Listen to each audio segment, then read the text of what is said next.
Hello. Yeah, I think I'm audible now. Um, so it's a warm Sunday. At 4 o'clock, most of us it's a power nap time. But thanks for joining, and we also heard that a lot of people were more interested to join this kind of webinar uh, as the series number increases. Am I audible? I'm just getting a signal not audible. Dipanshu, can you confirm? Yeah, you're audible, sir. Okay, perfect. Okay. So with this, I would like to just give you a short introduction about how this web series started is all about. I think a month back, we were okay. Amar is sending a message. I'm on mute. Just a second. Okay, I think I'm audible now. I'm just setting. Okay, perfect. So it's all on mute now. Okay, so month back, we had a discussion with Amar and Deepanshu talking about now the lockdown period has started and most of the road safety activities, there's no traffic on the road and road fatalities is also seeing and popping up here and there. And most of the NGOs and other road safety activities is stalled as of now. So in this connection, what can we do creatively sitting at home was one discussion what we had. And Deepanshu gave us an idea. Why can't we start some kind of an education video session? But it went on the discussion, fine tuned, and we thought of doing a webinar session. So webinar series was something what IRSC thought about it, and it was really good to start such kind of thing where we can pull in all different stakeholders into it, and we can educate the people around us. That's the whole idea of it. And as the series increased and also the progression started, we see a lot of interest coming from various agencies and stakeholders, which we were struggling to get when we were meeting in the conference. But this webinar made everyone to come on one single platform on the board, and it's a good thing. So today we have privileged Damde sir, and also Deepak is also there today. So it's more or less like I'm really glad that it is taking its shape. So I'll just give you a brief history that this started 4 weeks back and it's continuing still non-stop on series 4. And the first series was like we just talked about the status of road safety in India, which I presented about how exactly the MOS report is and what are the statistics that we have, how exactly the road safety stands and how many people are fatal. And most of the audiences today who are on the show or on the series is already aware of what is the status of road safety and other things. So we touched upon 150,000 fatalities, 450,000 accidents, and more other things. And we also touched about new Motor Vehicle Amendment Act, where most of the people did not focus mainly on the topic of what do you say? There were around 64 chapters, and mainly people focused mainly on the fines and the increase of non-usage of helmet and the increase of fines in various sectors. So we also touched upon a couple of aspects there.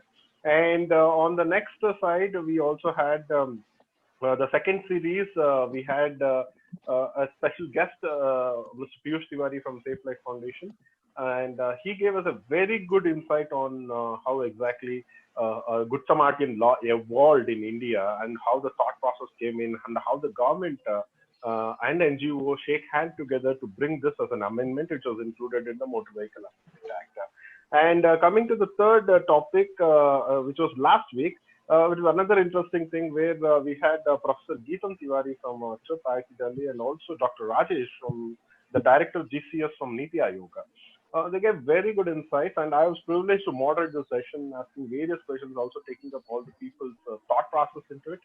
And the topic was on multi-sectoral approach towards road safety. So overall, the topic, if you see the series, we started from nothing.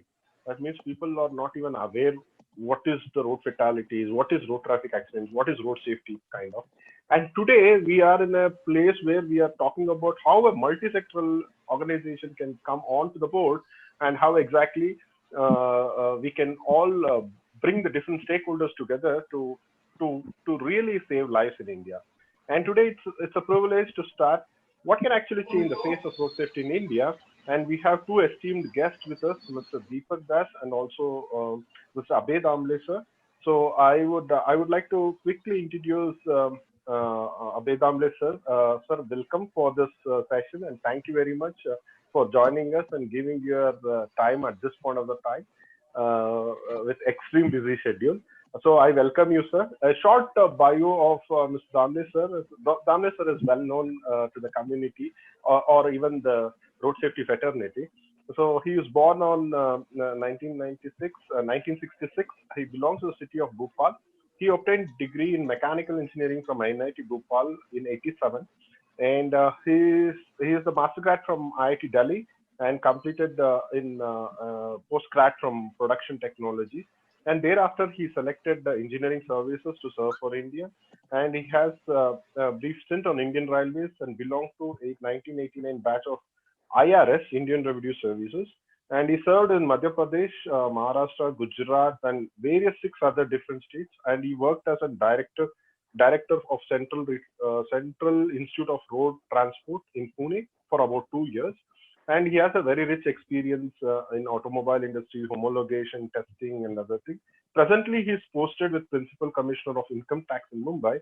He is dealing with policy matters related to road safety, transportation, regulations, and emission norms. And he has a very keen interest in sports, playing cricket, and also he played cricket at the university level. And he's also having a degree in law.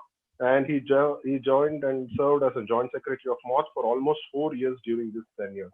And it's also my experience where I discuss many topics with Damle sir, and is extremely cooperative in terms of understanding the different aspects of views of different stakeholders, starting from corporates to NGO to the medics and also to the student community and other fraternity. And he always thought about how we can bring in all stakeholders together and make some reforms in India to save many lives.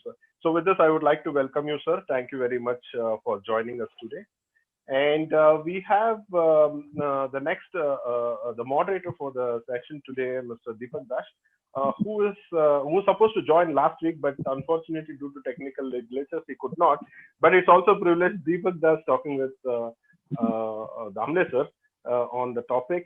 Welcome, Deepak sir. Long time no see. So he's working as an assistant editor in the Times of India, and most of the road safety topics, what you see in TOI, you can see Deepak's name in it. I think a couple of weeks back also, I saw a couple of articles from you. He covers various aspects of road safety, and he has been working since a decade on this particular topic. And he has been working with WHO, John Hopkins, Bloomberg Road Safety Fellow. And he's also participated in various technical consultation and Southeast Asian regions. He also gave a lot of training sessions to the journalists on road safety in SEARO. And he's been associated with IRSC for the past 3 years and is also part of Board of Advisors. Welcome, Deepak sir, for this session. So with these two esteemed people, and my job is a little bit relaxed today to note down all the important points. So I would like to hand over the stage to Deepak to take over the show for next 30-40 minutes, close to 40 minutes. And then followed by, I would request all the participants to just drop in your question answers on the Dropbox or in the chat messages. We'll consolidate everything and we'll try to cover as much as possible. And the last 15 to 20 minutes, we'll discuss about the question answers about all the participants. With this, I would like to welcome once again all the participants and enthusiasts, interested team, and the media and the corporates, and also especially Damle sir and Deepak sir for this session. Thank you very much, and over to you, Deepak. Good afternoon. Can you hear me? Yes, we can hear you. Okay. So it's a great Sunday afternoon. I'm also at home. We are working from home. I never thought that on a Sunday we'll have a webinar on a particular issue like this.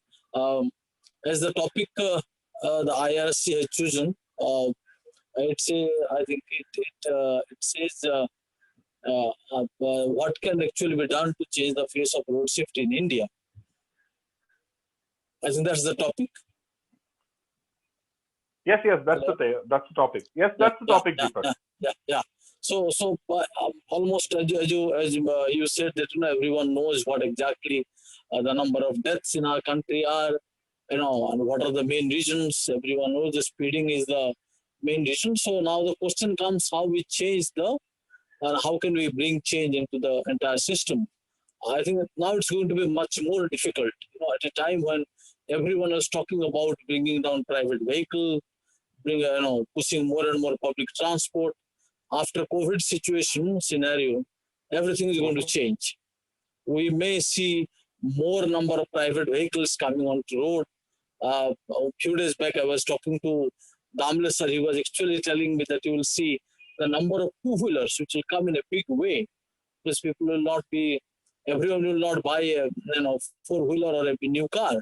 And I think that's going to be the big challenge, because we all know that number of crashes and fatalities due to two-wheeler drivers is very high. I would like to say that we'll see a new challenge in this entire sector. So we have to be prepared for completely new thing. I'll now request Abhay Damle sir, let him throw light on this particular aspect that public transport usage will go down in all probability for next 2-3 years, and private vehicles will go up. And as he had predicted few days back, there will be more number of two-wheelers, and two-wheelers are the most unsafe vehicle on the road. Maybe he will start give a thought how actually you can go about it, how to make two-wheelers safer, how to make two-wheeler riders safer in a big way.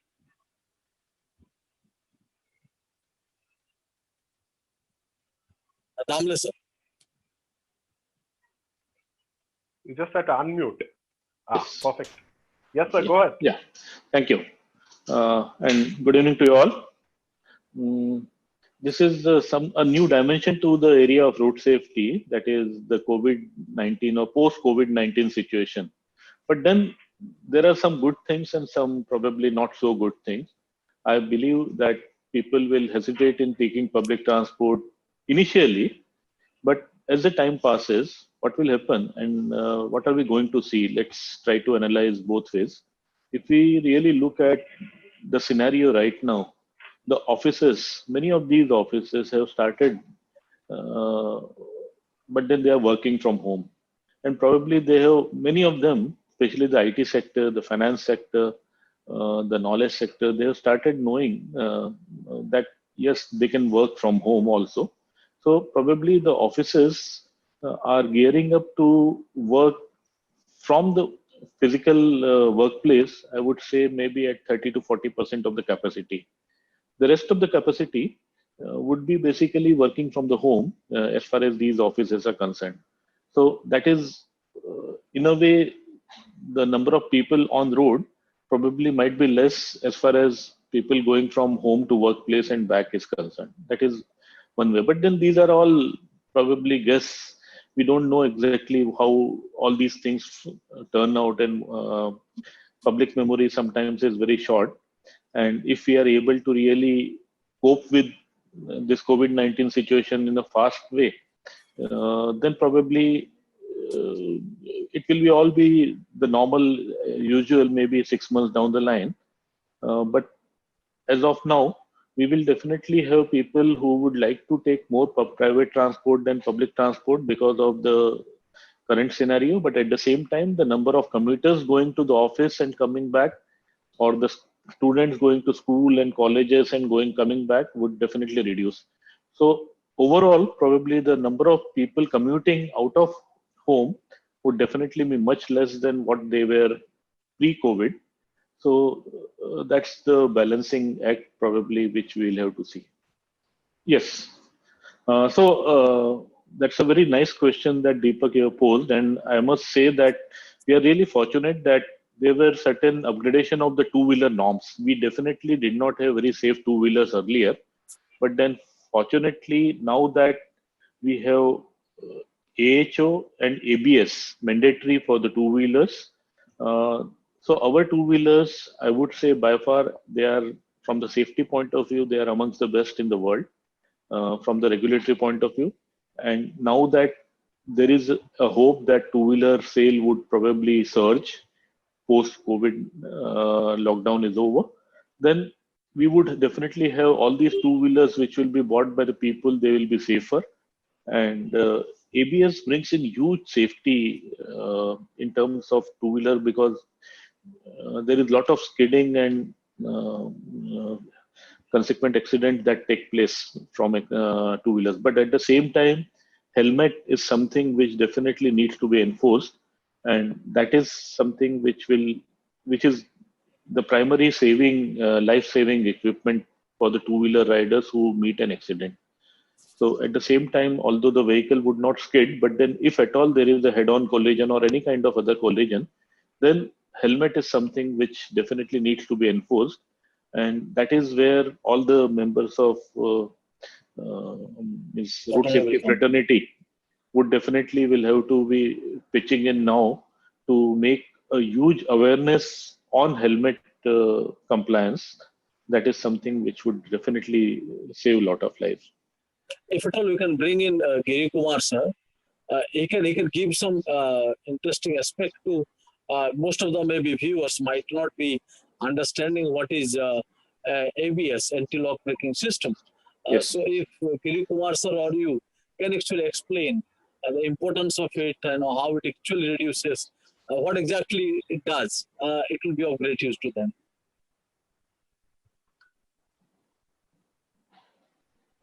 Either of you, sir, either Abhay sir or Giri Kumar sir, anyone can. No, I think Mr. Giri Kumar is definitely a technical expert here, but I would just like to clarify that the vehicles which are of the smaller engine sizes or lesser torque or BHP, they are not equipped with ABS, but then in that case there is CBS which has been mandated. But even CBS also for the low speed vehicle is quite effective. Uh, Otherwise, ABS brings in costs, so that is what CBS come oblique ABS, I would say, would definitely be helpful. I think Deepak very rightly pointed out that what exactly is ABS and how it is going to improve the safety. I think we have the very right person, Mr. Giri Kumar. So probably you will be able to explain it proper.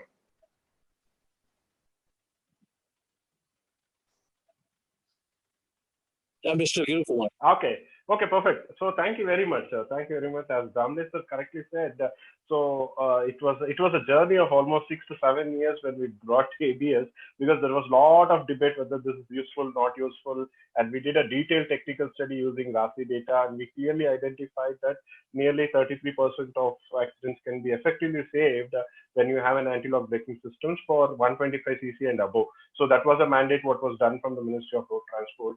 And below 125cc combined braking system, as Damlesh sir told, it is definitely a very good technology to what we say to reduce the fatality. So basically, to give you a short in 30 seconds of what exactly an anti-lock braking system happens is like when you're motorcycle. I'm talking only from the motorcycle aspect, and this can be extrapolated to various other segments as well. So when you are going at when your bike is moving in a normal plane with a speed, when you try to apply brakes, you have two types of velocities which comes into the picture. So one is the angular velocity, one is the vehicle velocity.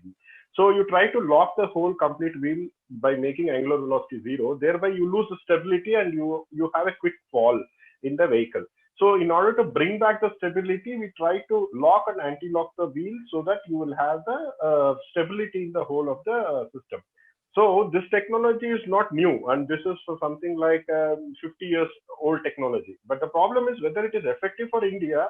That is what we try to study. We try to identify how effectively Indian riders will brake front, rear, and how exactly the rear tire locks. Because most of us will not apply a combined braking. That is another big problem. Which, if you put ABS, which wheel you have to put, whether you have to put in the front or in the rear. So all these studies we have done, and all these studies is available in SAE International and published very good. And I'm really thankful to the ministry to take up this study as a technical thing and made it as a mandatory for most of the segments. And combined braking system is also a very good technology to start with a lower segment. But again, so how effectively that 125cc CBS will reduce accidents and fatalities is the next level of studies what we are trying to do as of now. But retrospective analysis of 125cc and above ABS legislation, if you want to see how many accidents has been avoided by ABS itself, you need another 5 years to get an the product has to get into the market and it has to be used, and then after 5 years we can do a retrospective study and clearly identify whether what we predicted or what we did a research on 33% is effectively correct or not. So with this, I think this is how the ABS technology works, and I'm extremely happy that I was privileged to present this results also in discussion, technical discussion. All these studies are available in SAE. Maybe after this discussion, we can try to focus the energies also of the road safety fraternity aligned to this particular aspect. If I can raise another issue with you, it's about the behavior change. What I have started, in these days when we are working or going to office, I also think that behavior change is the biggest problem. The recent report by Save Life Foundation, whatever information they collected from states, from police, they also found that most of the crashes are happening because of speeding. Now that's a huge behavioral issue with us.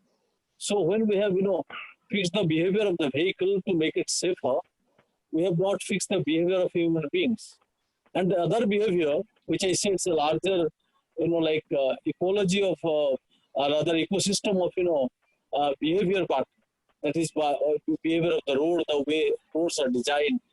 So how do you look at how can we ensure, or what are the interventions that you can make to ensure that roads become safer, human behavior on the road also changes to make them safer?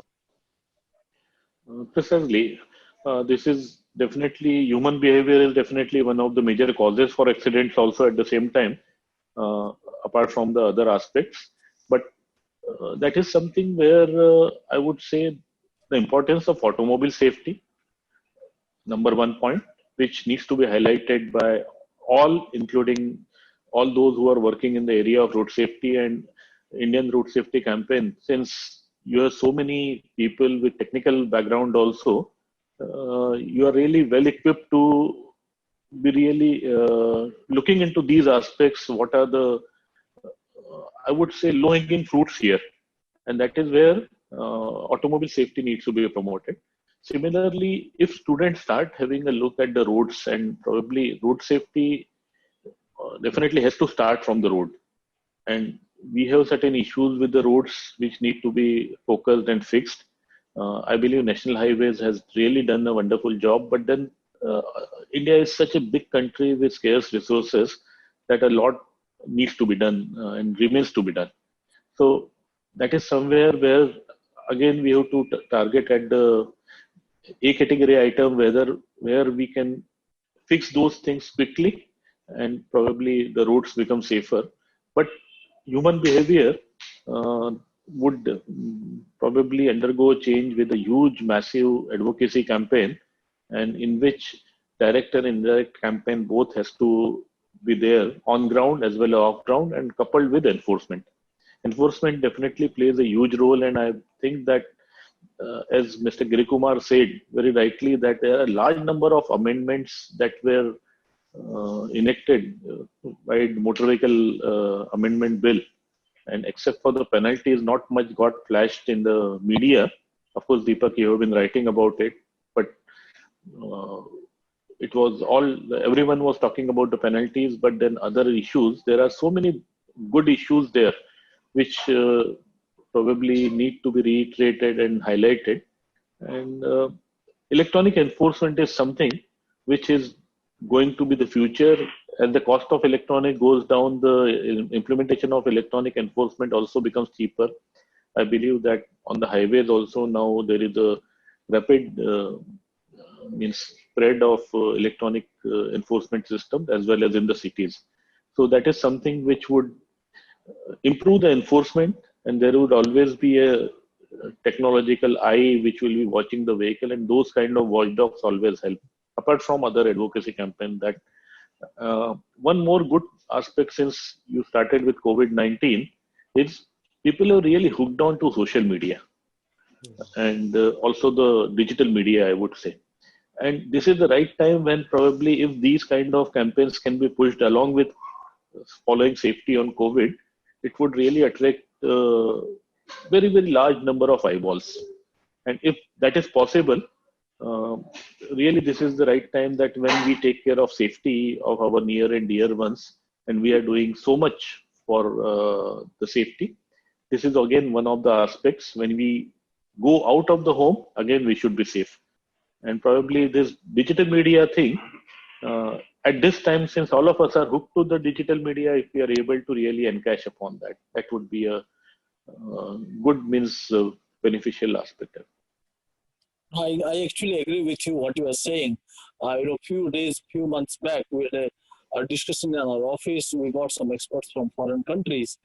They also said that the serious newspapers, they are also doing some kind of campaigning on TikTok. Since this audience, most of them are very young, they must be doing a lot of TikTok videos.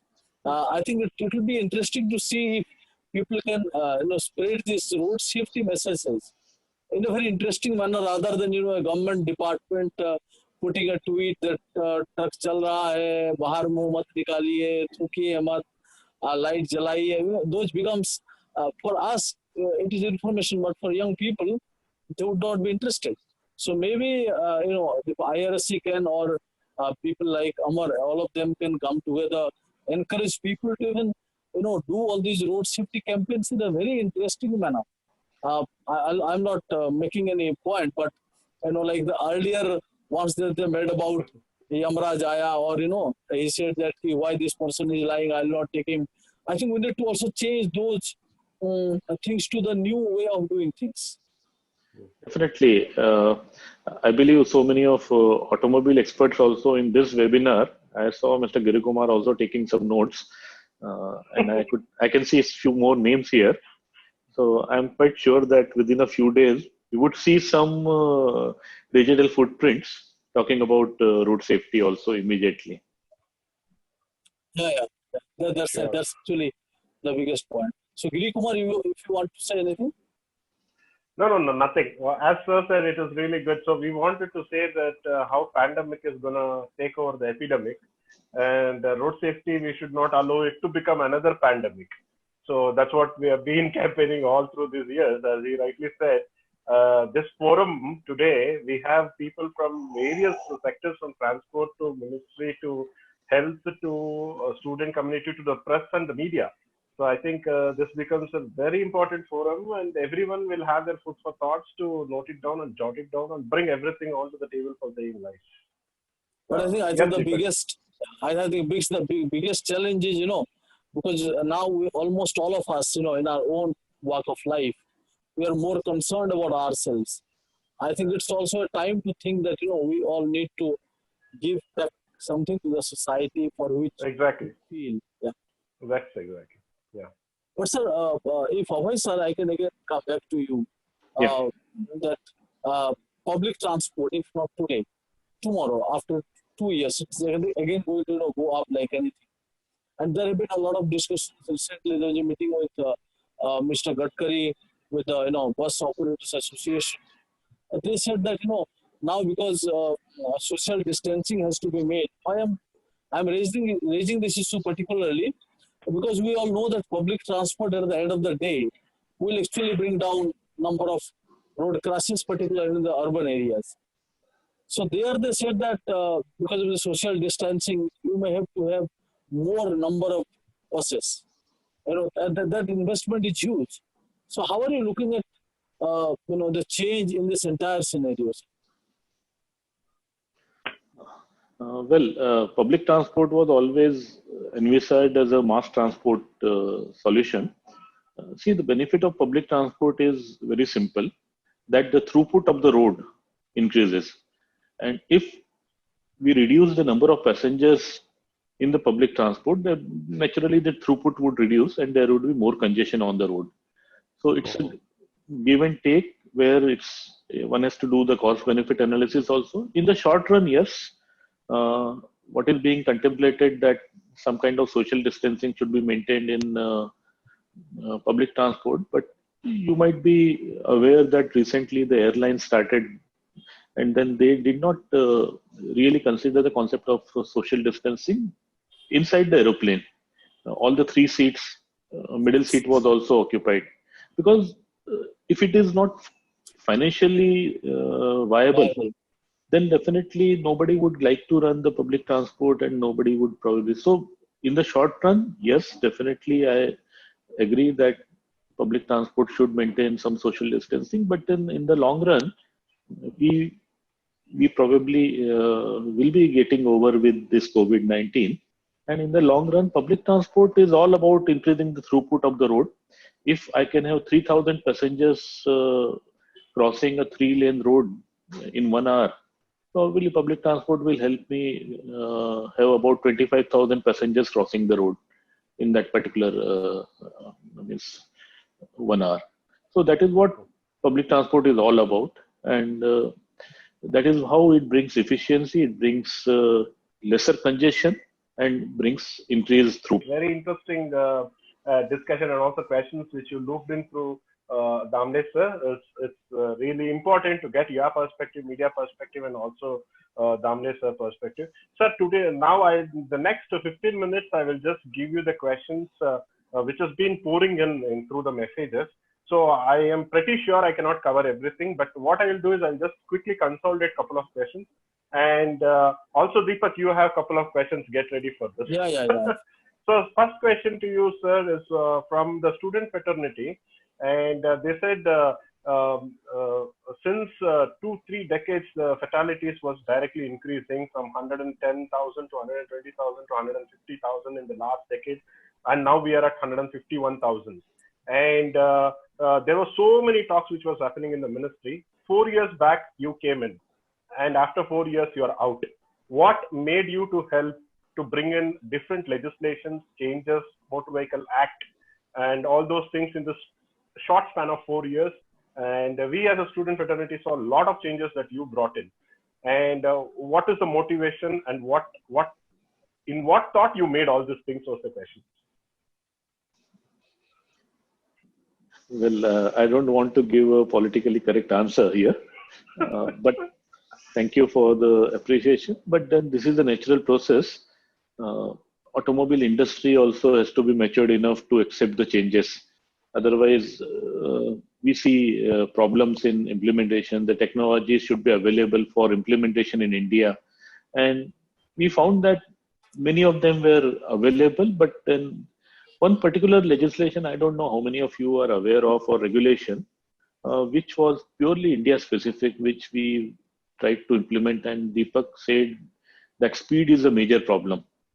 And there has been a lot of talk about speed, whether the vehicle should automatically be cutting off its speed at maybe whatever, 60, 80, 100, 120. There have been radical suggestions with regard to the speed, or I was thinking about why not the dashboard of the car, why it should go up to 260 when the maximum speeds are 120 and 100 or 80. So all those kind of discussions have been going on for a long time. But let me tell you that nobody can justify higher speeds and speeds more than the legally permissible speeds in the country. So naturally that was something, but then the road safety experts, the automobile experts rather, there was a conflict that they said that we cannot really cut off the speed, because otherwise it will lead to some kind of accidental possibilities. If you are trying to overtake a vehicle and suddenly the speed governor kicks in, then probably it will lead to a kind of accident situation if the vehicle is coming from the front. So vehicle needs to accelerate, and all those kind of discussions were taking place. Another round of discussion involved was about the acceleration of the vehicles, because many a times you might have seen the motorcycles at the signals really zipping fast all other vehicles, because they have an acceleration of almost 3.5 to 4 meter per second square as compared to the trucks, which may be having 0.7 meter per second square. I'm sorry for getting technical, but then these are the kind of things which happen in this area. So what we did was an absolutely innovative Indianized regulation that when it comes to cars, what happens? The moment you exceed 80, you start getting a beep. In all the cars, if you have been lucky to buy a car post July 19, you would find that the car makes a beep sound after 80, every periodically, means every 2 minutes. And above 120, which is the nationally recognized maximum legal speed, if you cross 120, your car will give a irritating continuous beep. Naturally, the driver, along with him, there would be passengers also. If a person is driving and his family is there, they would definitely alert him that you are driving above the speed, please be careful and all that. So I think in the new cars, 120 plus is just out of question. Apart from that, for the transport vehicles, the vehicle tracking systems have come in. Vehicle tracking systems also will be, what is going to be the benefit of these systems is that in the state command centers, the speed of these vehicles would be available. Naturally, the moment you cross the speed, the challans can be generated and the tickets can be issued. So as and when these systems get implemented, I think the timelines might have been extended now because of the COVID situation. But then sooner or later, all these systems are going to come in. Over the period, in the private vehicles, right now it is not there, but then certain companies are offering those solutions of vehicle tracking systems. So naturally, if you exceed the speeds, you are going to be caught. And it is always about the inevitability of the punishment. If I commit an offense, if I am going to be punished, I know I will not commit that offense. If I know that I am going to be left scot-free, then probably I'll take a chance. That is the human mentality. So this is something which would probably, but then as far as our cars are concerned, we have this speed beeping system. Now, you might have seen that in the higher end cars, if the person doesn't put on the seat belt, then there would be a beep. But in the lower end cars, it was not there. Now it has been made compulsory for all the cars. Similarly, for the airbags also, airbags have been made mandatory. So these are some of these, then the reverse sensor has been made mandatory for all the vehicles. These are not very costly solutions. But then these are the low hanging fruits, as I said, which come from your everyday exposure. Fortunately, or means I have a habit of driving myself a lot. So when you see the road behavior, when you observe, naturally you learn, and if you can try to do something. And I got good support also from the top. That is most important thing. Okay, thank you very much, sir. Was there any difficulties that you faced when you wanted to bring this legislation changes in the ministry and also the team of people and experts working with you? Everything is in public domain, so I would, but then it all was a very, very healthy discussion. And I must say that every provision was backed with sound analysis and sound logic and sound data. So even if there were certain provisions like doing away with the educational qualification of the driver, but then everything was backed with the solid data, and that is how it could be passed. Thank you. That's really interesting to understand that the government also started looking at data-based policy making rather than the intuitive-based policy making. So an excellent job, and congratulations to that, sir. So there is another question from a road safety expert who is working in an NGO. He clearly gave an analogy between when the roads are designed at 100 km per hour, the cars are designed at 200 to 250 km per hour. But when political will comes as the strongest pillar at the times of COVID-19 in the last 2 months, we saw the government take so much of stringent action in order to reduce the fatalities and also in terms of spreading the viruses. Why not the same strong political will is not coming when 450 people do not even come back home every day? What is lacking in the country? So I think I tried to cover the answer in my earlier answer, means in response response to the earlier question, that okay, speed governor, there were technological means doubts and apprehensions which were raised with regard to capping the speed of the vehicles, but then still in all the transport vehicles, that is buses, trucks, and taxis, the mandatory, I think the speed governors have been mandated. So as far as those vehicles are concerned, they cannot, I think, go beyond 80 at present. In terms of private cars, now you have got these speed beeps and alerts. So above 80, you will continue to get the beeps. So these are the initial regulations. Let's see how effective they have been, and coupled with the electronic enforcement on the roads. Okay. If that also doesn't help, then definitely what you suggest is a sure shot solution. But then automobile industry and the technical experts have huge apprehensions to that. Okay. So there's another question. The truck drivers are the most part of people in India, and they are so prone to risk of fatigue every day. And there is no clear norms in Indian country that the truck driver can only drive for so and so hours and need to have a mandatory rest.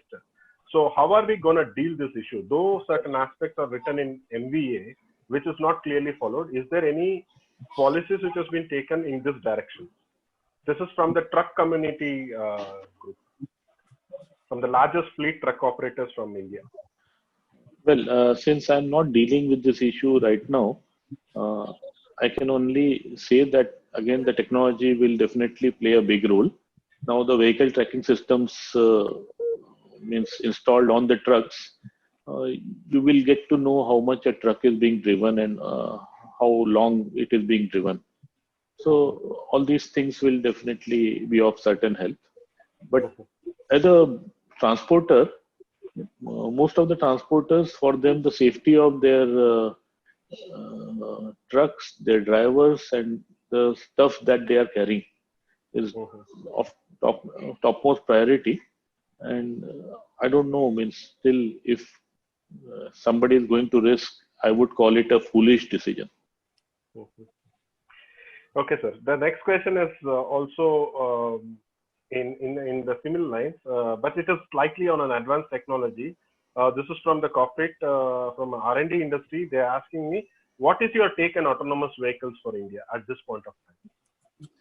I think, Mr. Girikumar, you would be able to answer it much more. But let me tell you, I think you can supplement my answer. I like to begin that autonomous vehicle means we are already having a lot of autonomy in the vehicles, or technical assistance or technological assistance to the driver. It is already there. So when I say even ABS is some kind of technological assistance available to the driver. When I say that above 80 there would be a beep, it is again a technological assistance to the driver. So ESC, electronic stability control, ADAS, advanced driver assistance systems, all these features which are there now on the cars, they are all assistance to the driver. When we say that autonomous vehicle in the normal sense, people think that autonomous vehicle means it is a vehicle where the driver is replaced. We do away with the designated seat as a driver seat in the car. So there are definitely challenges, and as on date, the Indian law, whatever I remember, is definitely stipulate that every vehicle being driven on the road must be under the control of a driver who is qualified and having a license. So as on date, this is the law. As the technology goes forward and autonomous vehicles are being experimented around the world, I think in India also few companies are experimenting with them. And being at Bosch, I think you would be able to give us a better answer. Thank you very much, sir. We will conduct another separate session of autonomous vehicle, how it is. To give a short insight that we have 5 levels of autonomous vehicle. As Damle sir correctly said, it does not mean that you have to replace the driver and put everything in an automatic box. The point is there is a stages, and ABS, ESP is also part of autonomous driver. And I will just check with Amar to organize one specific session on autonomous vehicle for the Sir, there is another question from the two-wheeler fraternity, and they are asking that it's really a great job to get ABS mandatory in India. You made a vehicle more safe. Did you give a provision in the infrastructural front? Did you also give any thought process on the driver behavioral aspect on the roads? So absolutely nothing in this direction. The focus is mainly on the vehicle aspect. So how do you expect all the ecosystem to work correctly when you only improve vehicle aspect of it? Okay, so definitely vehicle aspects are something which are very easy to implement because automobile industry, when they make the vehicle, they have to take the approvals and that vehicle is tested. So it's very easy. Now, as far as the driver's validation is concerned, all of you might be aware that over the period, the states have started going for autonomous testing of drivers while issuing the driving license, and the results have been phenomenal.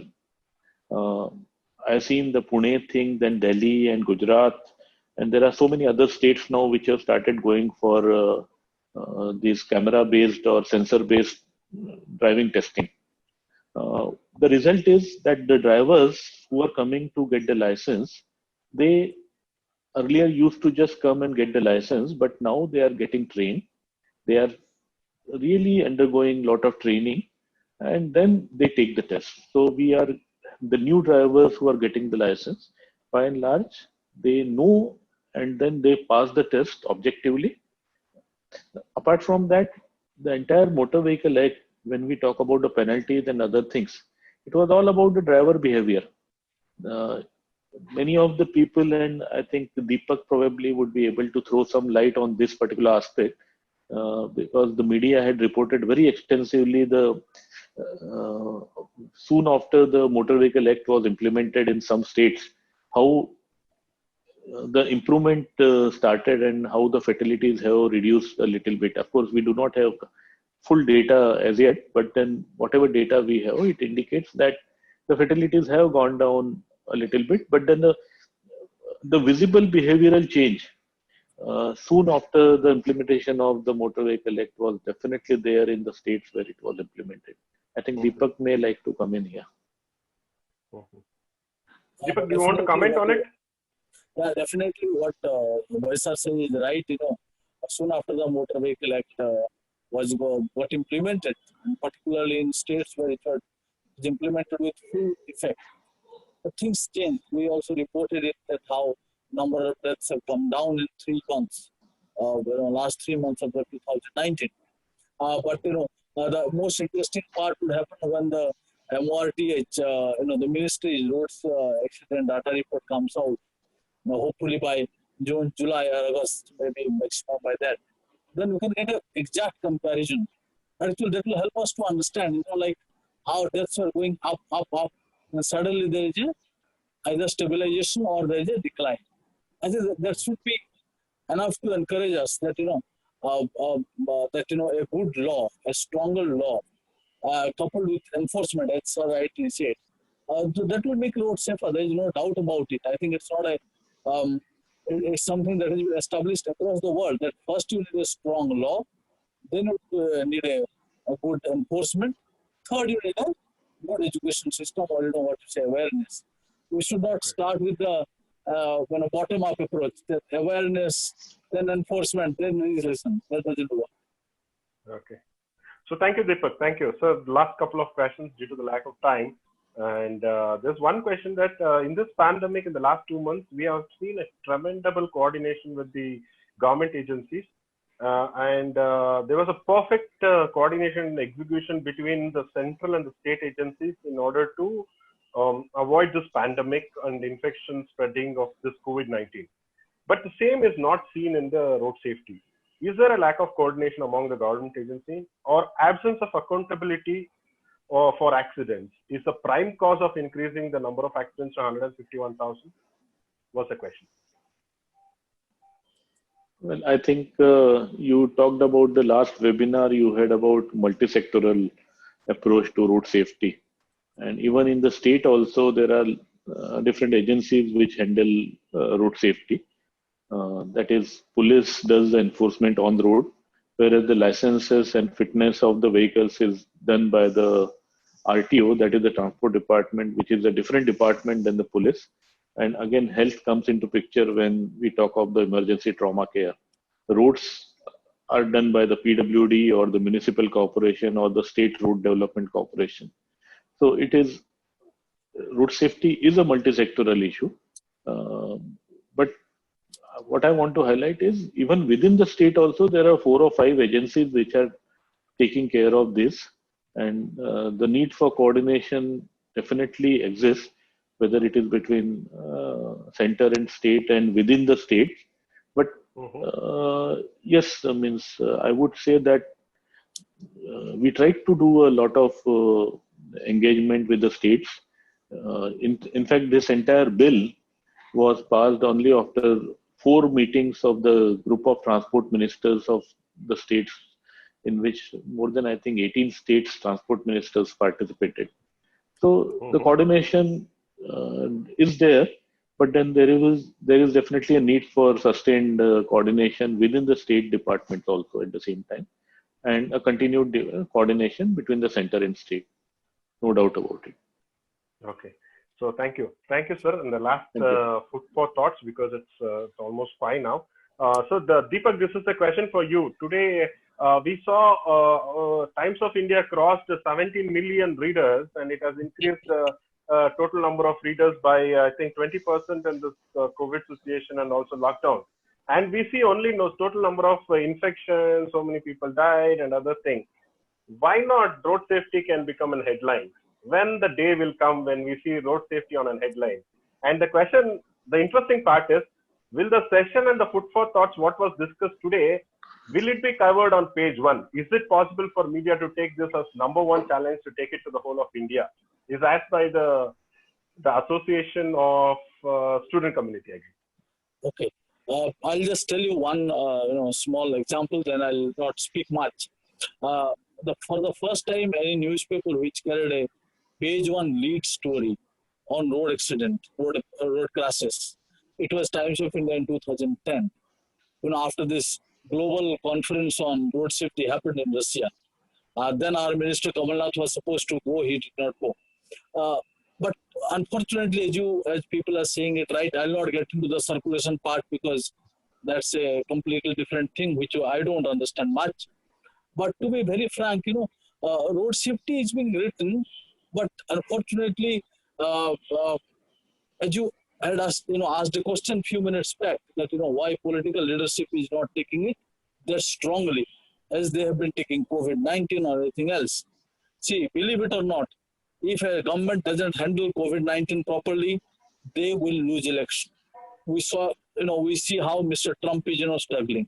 It could be a similar situation in any other state or a country. But if a political party fails to address road safety, they are not going to lose election. So that's the problem. That's the problem. But why? But because the same number of people are fatal in both the places, right? Even in COVID, even in. No, I agree. That's because I think the voices of people who feel affected is not there. I'm not making any political comment, but you ask these people who are asking this question. Sons of former chief minister who died in road accident, he doesn't come on any road safety conference. There are many people. I'll not take any name. So those are the issues. But as some people have asked, it's actually a responsibility on people like me to write more and more on road safety. But let's become very clear. It's unfortunately as of now, road safety is a concern for people in the government, for people like you and me and all those people who are participating. But otherwise, in public perception, common perception, it is not coming in that big way, primarily because one person is dying in Bihar, or maybe 2% dying in one district, another 5 people dying somewhere else. So if Damle sir can, recall, there is a discussion that, if at all we can have road accident, fatality data, maybe once in a week. No one can ignore it. No one can ignore it. See, so what we write once in a year or twice in a year, if that can come every week, No one can ignore it. I think those time will come, and I completely take the responsibility that uh, uh, we have not delivered. As a media person, that's what I'm saying. Okay. Let's hope that the day I get into decision making process, I might put a big stories on page one on road safety. So on contrary, that participants are expecting at least this webinar series will be covered in a small column in TOI in tomorrow's newspaper. No, no. Why I'm saying, unfortunately, if you look at all the newspapers, it's only COVID, nothing else. Yeah. That's a very unfortunate part, because all of us think in the similar manner.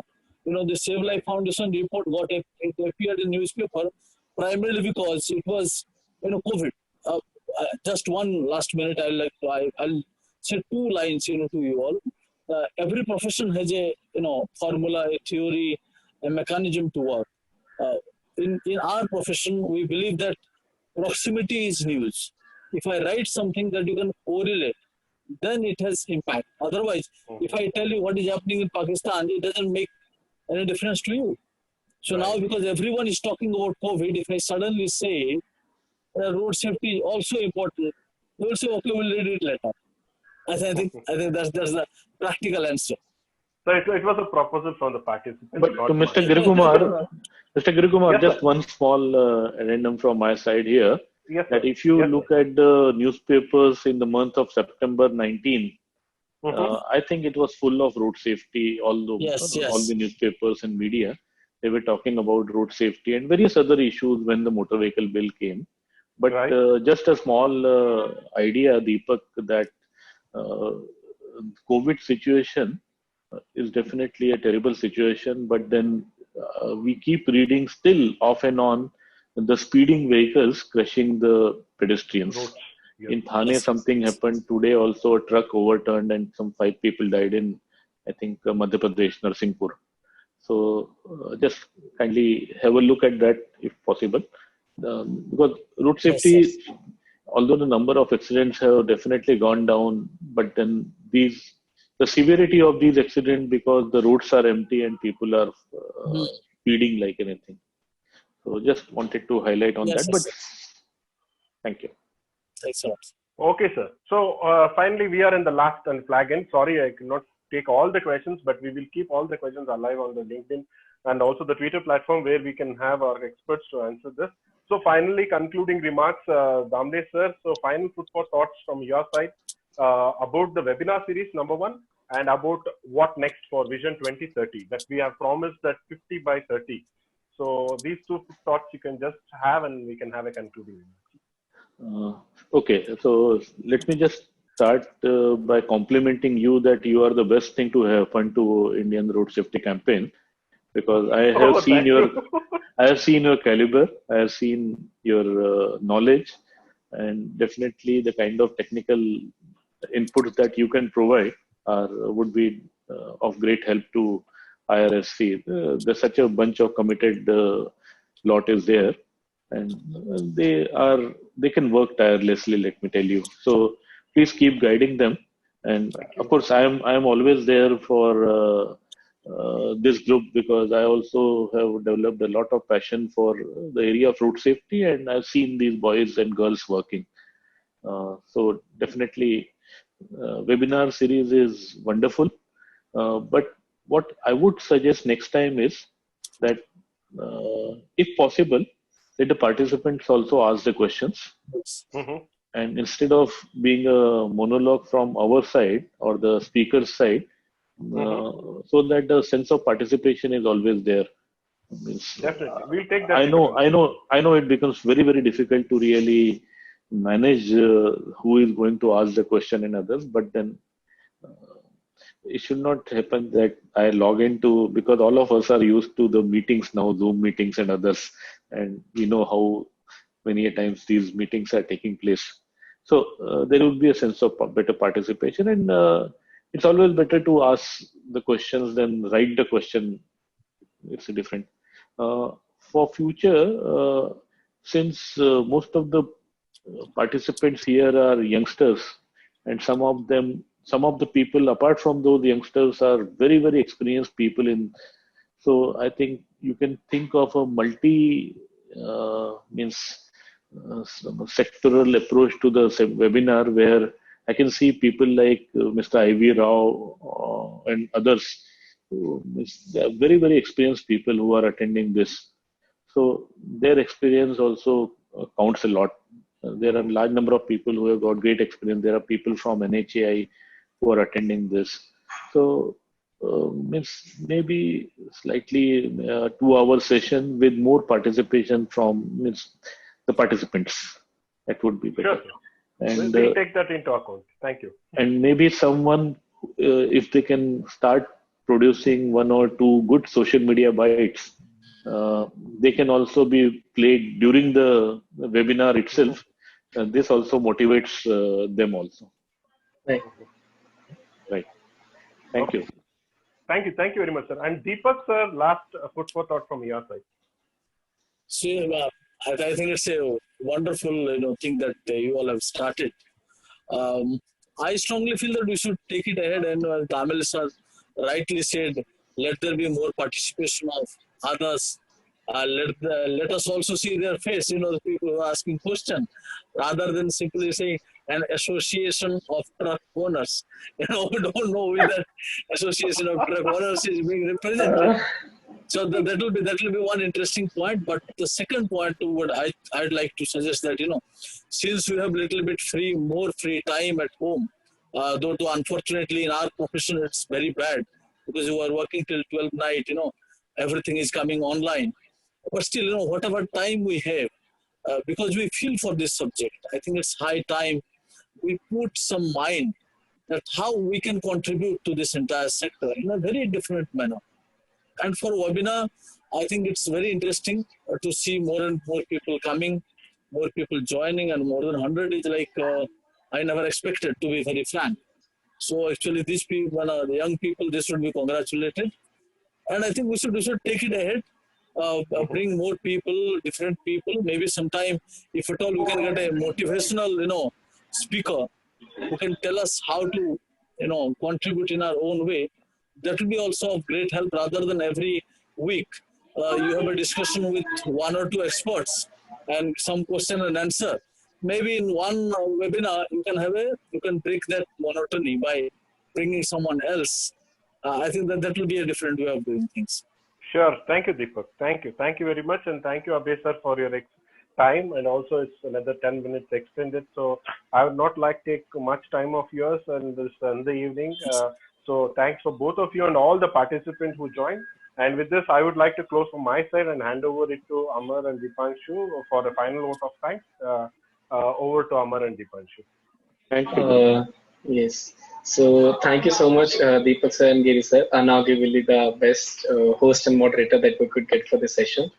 And our heartfelt gratitude to Mr. Abhay Damle for taking out time on a Sunday afternoon and blessing us all with the experiences that sir had in his almost half a decade experience at Ministry of Road Transport and Highways. And like we discussed, that everyone is trying to make the best use of this lockdown. And instead of losing energy, how to make the best use of this lockdown, we are also preparing well to come out strong and not to lose any energy. And so we are a team of almost 1,400 individuals now, and from various students from various IITs and IIMs and from various academic institutions have joined us during this lockdown, especially, and so that they can contribute and so that they can work or they can help us out in our endeavor. And we never thought that we would see this much participation today as well, and in our day-to-day operations. But more and more people are getting involved as of now, and because they have time. So we're actually glad that people are willing to spend their time on road safety as of now as well during this COVID when we are not on roads. So yeah, and if I quickly brief about our last 3 or 4 months at Indian Road Safety Campaign. So because sir is not there since last 3-4 months, so I'll just quickly brief about what we have done in last 3-4 months. So in last 3-4 months, IRSA has been able to collaborate with Uttar Pradesh Transport Department, Rajasthan Transport Department, and some state governments to take up road safety in those particular states wherein we can onboard some students. So just like in Uttar Pradesh, what we have done is that we have formulated formal road safety clubs in 200 colleges, wherein there is a particular hierarchy wherein RTOs, NSS coordinators, faculty coordinators, college principals, and almost 40,000 students are involved in Uttar Pradesh now for this thing. And recently, the Indian Road Safety Campaign has also been awarded as a World Youth Ambassador for Road Safety by WHO in Global Ministerial Conference on Road Safety in Sweden. And we have recently completed a couple of projects with Ministry of Road Transport and Highways as well, wherein we did a pilot project with Ministry of Road Transport and Highways for SGMC and EDMC school road safety. And we were able to interact with and involve students and teachers and principal of those schools. And we also had put up some road safety exhibition at Red Fort in Bharatpur, wherein we were able to reach out to almost 15,000 people in 5 days. And so we all are preparing well in this lockdown, and we're trying to involve more and more people in this lockdown so that whoever has time can contribute in whatever manner possible. So with this, I would like to hand over to Amar if he can.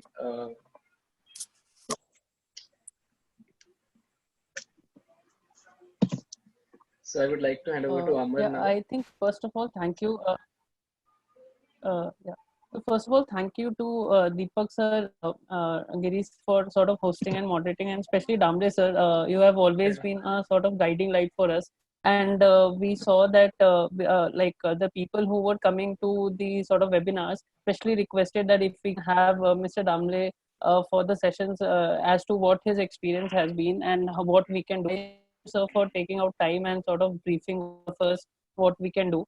And the last 2-3 months have been challenging for us as a non-profit that works mostly on ground. But what we thought is that we'll not let this sort of stop us in working towards road safety. And what we thought is how we can come up with an online platform that can engage all experts, all government stakeholders on a regular basis.